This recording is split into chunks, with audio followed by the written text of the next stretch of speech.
The title of my talk today is What Makes Experimenting the Key to Happiness? The picture you see here is from 1875. And what you see in the picture is an electric pen. The ink containers are here, the pen is here, and there's an arm, hand holding the pen, writing with the electric pen.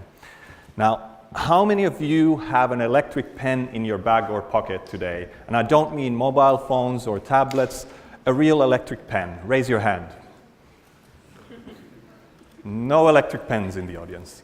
How many of you have a non-electric, a regular, normal pen in your bag or pocket? Raise your hand. Great.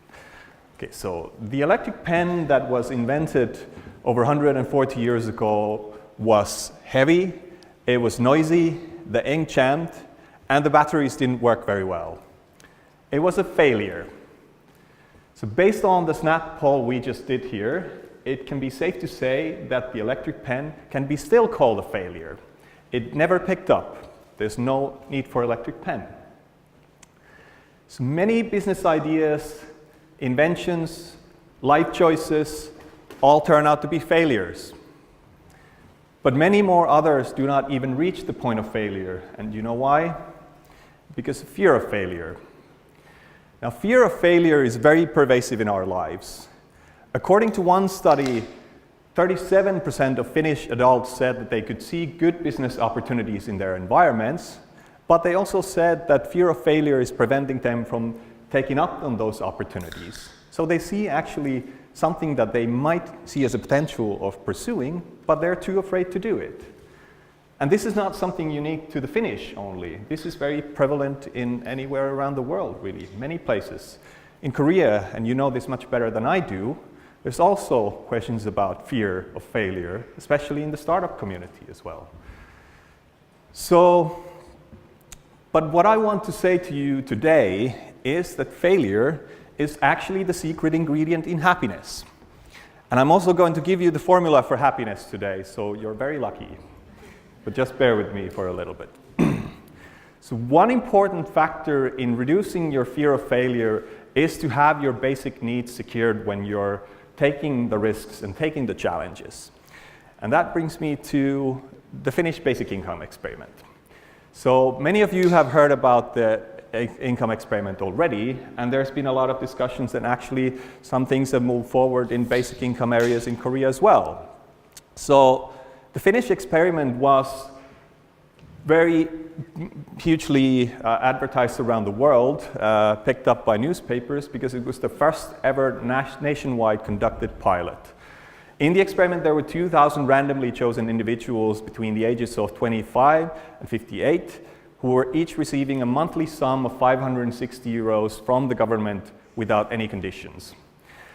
So the basic idea was to test whether it makes sense to hand out free cash unconditionally for the unemployed. So in the basic income discussions, there's usually two arguments that are made in defense of basic income as a potential social welfare system. The first one is that we're entering a completely new era of uncertainty. The rise of platform economy, automation, and artificial intelligence are radically changing the environment where we're operating at. In India alone, which is the world's second most populated country with 1.3 billion people, the World Bank has estimated that over 69% of jobs are being threatened by automation. So in India alone, 69% of jobs are threatened.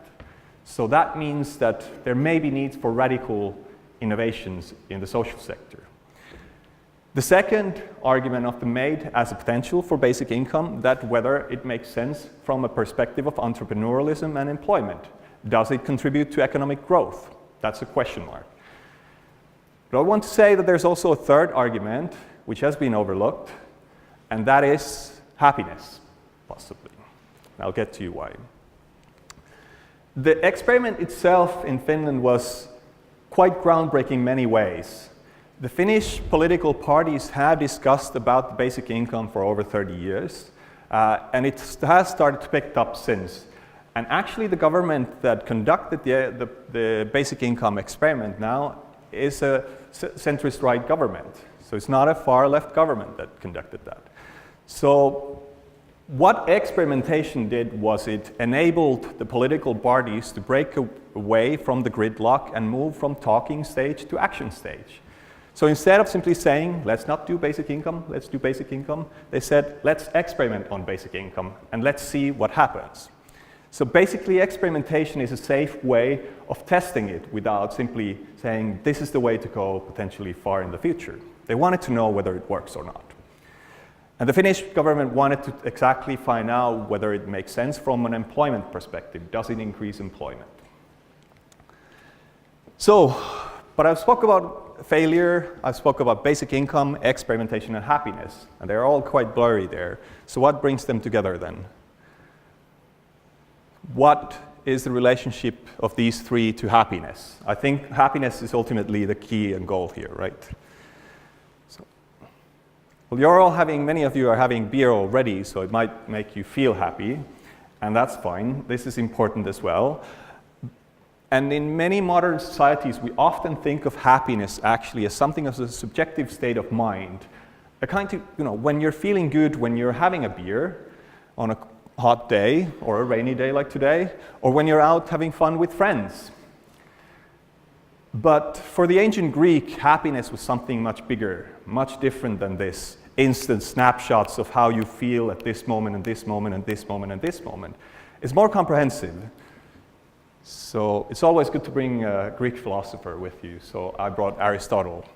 So Aristotle speaks about happiness, what he calls eudaimonia, and he says that happiness is the kind of ultimate goal, the end goal of our life, the totality of the actions that we do as an overall thing. So it's not one thing that you do, it's everything that you do, counted together. He writes, happiness then is found to be something perfect and self-sufficient, being the end to which our actions are directed. So instead of a split moment when you're being happy or sad, that's not enough for the Greek. The Greek look at it from the birdside perspective. When you're old, you look back at things and you say, what have I done? Where have I gone? It includes both your mistakes, your failures, and your successes, everything in it. The question is about human flourishing, and the question is about finding your own inner figurine. Who is it inside of you that wants to get out? It may be different for each person. For one, it might be a nice, excellent speaking journalist. Another, it might be a boring researcher like myself. It could be a prosecutor or a K-pop star or an ice hockey player. We don't know. So what is here important is experimentation and learning. These are at the core of this approach to happiness. And failure is an inevitable part of it, because when you experiment, sooner or later you will fail. But you need to have the courage to begin with to experiment. Otherwise, you don't learn. So basically, the formula for happiness is actually very simple. It is experimentation plus learning equals happiness. There's a little bit more to that still. So when we experiment, we may do things wrongly, but at the same time, we may do things rightly. So actually, we may not fit to somewhere where we feel in the beginning that we belong, but in the process, we might find something else that will make us flourish, something that we didn't even think or conceive before we actually tried it. You try, learn, you try, learn, you try, fail, fail, fail, fail, learn, learn, learn. But you create hypotheses and you test them. And once you test them, you only know what makes sense or not. So you can maybe become good at a game, or you may invent a whole other game in the process all of a sudden. So be open-minded is part of this pursuit of happiness. So how does basic income then relate to this? So basically, basic income has been tested as one possible platform for encouraging people to experiment, to try and pursue their ways. So to try to look at simply going beyond the fear of failure and simply say, let me be courageous enough to experiment. So this is a societal safety net for contributing and supporting experimentation. So this might be an alternative formulation of the equation, because it's very well to say for many people, experiment, learn, and be happy, But if you don't have your basic needs secured, for example, it might be hard for us to experiment. It's easier said than done. But basic income here is just one approach to promoting experimentation and happiness. And we shouldn't get tied too much to the very idea of basic income. I think ultimately this breaks down to two things, and I think in the previous discussions as well, were brought up. One is welfare, which is effectively your material needs. The other one is culture. We talked about both of the previous talkers spoke about culture and the importance of culture, of how it can inhibit and it can push down an individual, become complacent and part of the culture that you might not even want to be part of. And that's how you don't get to flourish that way. So these are at the core of experimenting and pursuing happiness. And well, speaking of happiness at a national level, 2018 saw Finland rising to the top of the World Happiness Report. We are very happy in Finland. Thank you. They're very happy in Norway and in other Nordic colleague countries as well. In 2019, still Finland was on top of the list. Denmark rose to the second, so well done, Denmark. Almost there. So Finland was 100 years ago a poor agrarian society, and since there's been a lot of happening. Finland was the first country in the world to have full political rights of representation and participation for women. So in 1907, the first Finnish female MPs were selected, and here's Miina Sillanpää, one of the first female MPs and also the first female minister in the world. Gender equality is one cultural aspect that has provided a cultural possibility for women to explore and experiment different aspects of life. Do I like to become a politician? Miina had the possibility to explore that already. And so I might want to stay home and be a single mother to my children. That's fine as well. I want to pursue a career as a prosecutor. That would be fine as well. So the potential that gender equality has opened, because it's half of a population. If half of the population is enabled to experiment culturally and explore what would be their flourishing, I think that's really important, I'd say. The other one is welfare. Finland has had a very good welfare system for a long time. Symbolic of it is the Finnish baby box. So each newborn baby gets a little tiny home from the government already when they're born. So it is the symbolic of the bond created between, the societal bond between us and also the state. Now, Finland has also realized that status quo might not be the way to go. World around us is changing, and we might need to change as well. That's why also the basic income experiment. A lot of things are around the corner, so we might even need radical changes. So that's why Experiment of Finland, where Finnish government brought policy experimentation to the core of the government. It had a policy experimentation program within the government program, which is at the highest level of political agenda anywhere in the world, recognized policy experimentation. And basic income experiment was one out of many, many experiments that were conducted. So only one that got the big news internationally was the basic income pilot. But basically realizing that also as a society we need to do even radical changes. And so we're gradually trying to shift also the culture of politics and culture of governance from something like this. And this is the US Treasury Secretary Henry Paulson in June 2008, a couple of months before the economic crisis, being a very confident one about the banking system in the States, to more something like this, which is the Prime Minister of Finland, Juha Sipilä, speaking about the basic income pilot, with slight less certainty. So the Finns have tried to embrace failure as part of the reality of life. And this is actually sometimes when you cook, things boil over, and this is the reality of it. Who has cooked perfectly in their life? Raise your hands. So also in the government, They've tried to adopt a day of celebrating failure in the government. So cultural shifts are hard, but it's also accepting the reality that actually we're navigating through a very complex world, and it's sometimes good to simply say that we don't know things. Yes, politicians might get boost from being very confident, but actually, once you go to the core government, you know that they don't know what they're doing many times. Actually, sometimes it's good to experiment on things and be less certain. So, and especially Industrial Revolution 4.0, post-industrial world, all of these big changes that we're facing suggest that we need to fundamentally rethink a lot of parts of our society, both how the big structures of society are formed and also how the government is formed as well. So hence, Experimental Finland.